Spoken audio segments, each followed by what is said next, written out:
আসসালামু আলাইকুম বন্ধুরা, আবার চলে আসলাম। শুভ সকাল আপনাদের সকলকে, আবার নতুন একটা সকালের ন্যায়। আজকের সকালটা কিন্তু একটু ভিন্ন রকম দেখুন, কারণ আশ্বিন মাস না গেতে গেতেই কিন্তু কুয়াশা আরম্ভ হয়ে গেছে।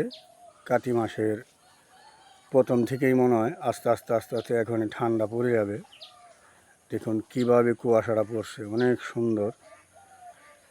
এই সাইডে কিন্তু ওই যে আমাদের ওই গ্রাম কিন্তু দেখাই যাচ্ছে না, অনেক কুয়াশা। তাই আপনারা সকালে যারাই বাসায় থেকে বের হবেন মাস্ক ব্যবহার করবেন, কারণ এই কুয়াশায় কিন্তু ঠান্ডা লেগে যাবে।